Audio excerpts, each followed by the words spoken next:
여러분 안녕하세요. 지금부터 제7주차 강의를 시작하도록 하겠습니다. 먼저 제1차 시에서는 시대 상황에 대해 개관하고 급진개혁파로서 김옥균과 박영효의 행적에 대해서 설명하도록 하겠습니다.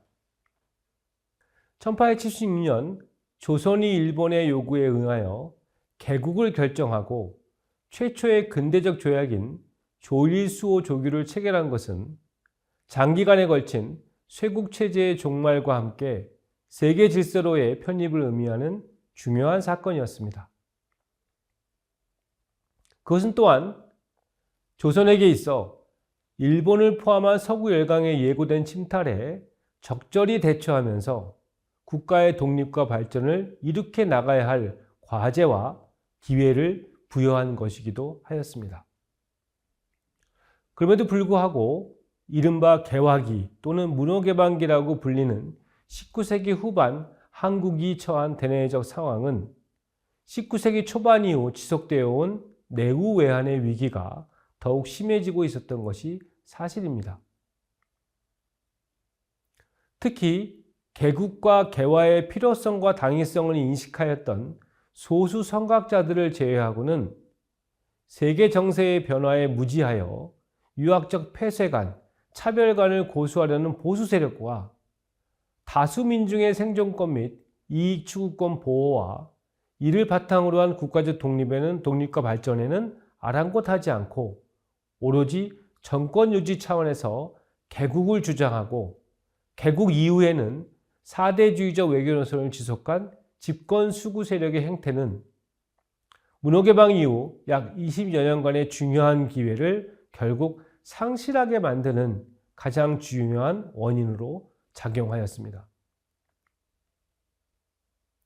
이와는 대조적으로 이 시기에 전개되었던 동학 농민운동으로 대표되는 민중 차원에서의 자생적 저항운동과 이를 뒷받침해 주었던 우리가 앞선 제6주차에서 공부했던 동학사상, 그리고 지식인 중심의 근대적 변혁사상인 개화사상의 태동과 이를 바탕으로 전개된 개화운동은 문호개방기 한국이 처한 현실을 극복하고자 하는 가장 혁신적인 사상적, 운동적 대안이었다는 점에서 중요한 가치를 가진 것이었습니다.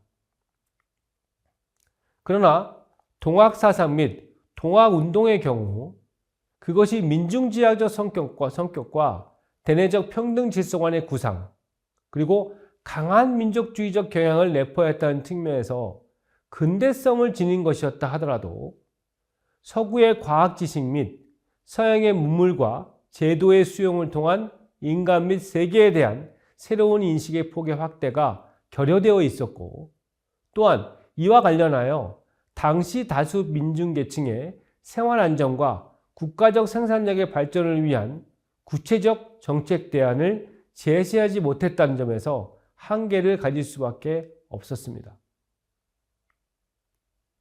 반면 개화사상 및 개화운동은 사상가들 자신이 정치의 중심에 있었고 일본 및 서양에 대한 견문을 통하여 이전보다 확대된 인식을 가지고 있었으며 이를 바탕으로 구체적이고 실천적인 개혁 방안을 제시하였다는 점에서 동학사상 및 동학운동과는 구별되는 것이었습니다.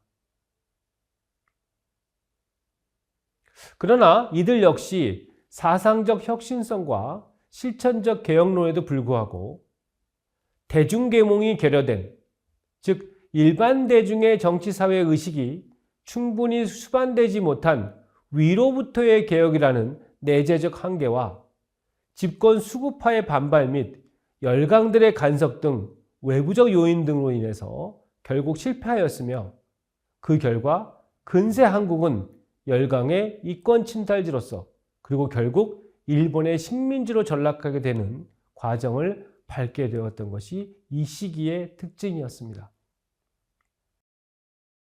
이번 제7주차에서 살펴볼 소위 급진개혁파로서 김옥균과 박영효는 한국의 문호개방기, 즉 1870년대 후반 이후 1890년대 초반까지 그 둘 상호 간에 사상운동적 동맹관계를 형성하면서 당시 한국 사회 내에서 가장 혁신적인 개혁 개방 사상을 전개해왔던 정치가이자 사상가들이었습니다.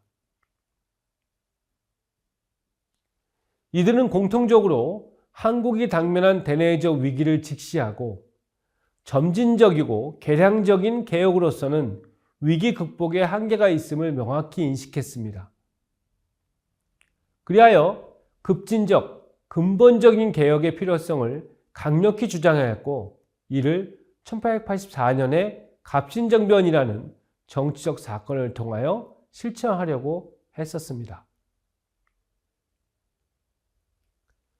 1894년부터 1895년까지 전개된 동학농민운동과 마찬가지로 갑신정변의 발생과 실패가 갖는 역사적 의미의 중요성은 물론 간과할 수 없는 것이긴 하지만 이들이 갑신정변을 전후하여 일관되게 전개한 개혁 개방사상, 즉 개화사상의 내용과 성격 또한 근세 한국 정치사상사의 발전이라는 측면에서 매우 중요한 가치를 가진 것이었다고 할 수 있을 것입니다. 이러한 점을 먼저 언급하면서 다음에서는 급진개혁파 김옥균과 박용효의 행적에 대해서 간단히 살펴보도록 하겠습니다. 먼저 김옥균은 1851년 출생하여 1894년에 사망하였습니다. 호는 고우 또는 고균이었으며 두타거사라는 별도의 호를 별호라고 그러죠. 별호를 사용하기도 했습니다. 6세 때 먼 친척의 양자가 되고 15세 때부터 21세가 되는 해까지 양아버지가 강원도 양양부사로 재직함에 따라 그곳에 머무르면서 강릉에 있는 송담서원이라는 곳에서 공부했는데 이때 우리가 제4주차에서 공부했던 율곡 이이의 학문과 사상에 심취하였다고 합니다. 그 뒤 22세가 되는 1872년에 알성 문과에 장원 급제하여 사원보 지평이 되었고 24세 때에는 홍문관 교리에 임명되었습니다. 이 시기부터 박규수, 유홍기 등 초기 개화 사상가들로부터 지도를 받기 시작했으며 박용효, 서광범, 서재필 등과 함께 승려 이동인과 접촉하고 그에게서 큰 사상적 영향을 받았다고 합니다.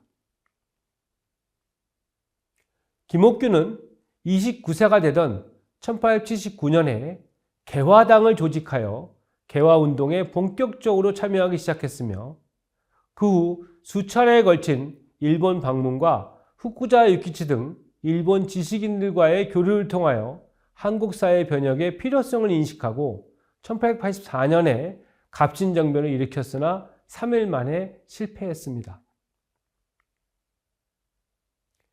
이후 김옥균은 일본 정부의 냉대 속에서 불우한 망명 생활을 지속하다가 1894년 조선 정부가 보낸 자객 홍종우에 의해서 중국 상하이에서 살해되었습니다.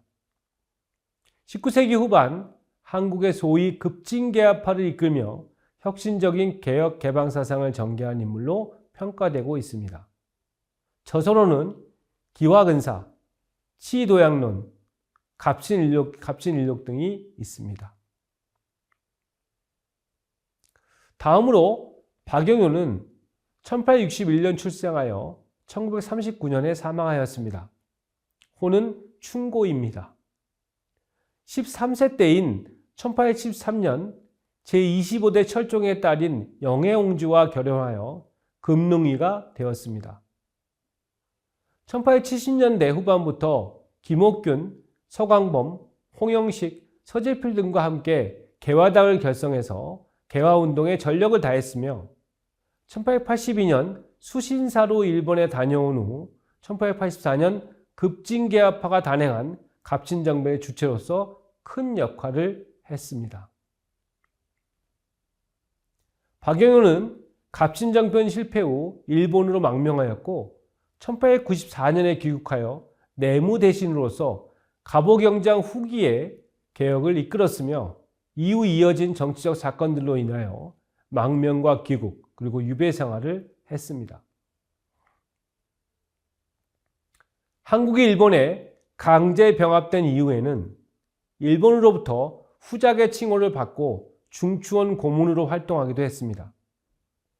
김옥균과 함께 문호개방기 한국의 변혁사상을 전개하였던 개혁개방운동의 대표적인 인물로 평가되고 있습니다. 저서로는 사화 기략이 있습니다. 이 교과목이 근세 한국의 정치사상이므로 강의의 내용은 급진개혁파가 일으킨 갑신정변 자체에 대한 논의나 특히 박영효의 일본에 의한 강제병합 이후의 친일적 행적에 대한 논란보다는 김옥균과 박영효가 19세기 후반 전개하였던 개화사상을 중심으로 소위 문호개방기 급진개혁파 정치사상의 내용과 의의를 설명하고자 합니다. 특히 급진개혁파의 개혁사상이 주작 도입 이후 반주작, 나아가 반유학을 지향하며 전개된 근세 한국 개혁사상의 흐름과 어떠한 사상적 관련성을 가지고 있는지, 그들의 인식의 토대는 무엇인지, 그리고 발전적 측면과 한계는 무엇인지에 초점을 맞춰 강의를 진행하고자 합니다. 이상으로 제1차 시를 마치도록 하겠습니다. 제2차 시에서는 급진개혁파 정치사상가들의 현실 인식에 대해서 살펴보도록 하겠습니다. 감사합니다.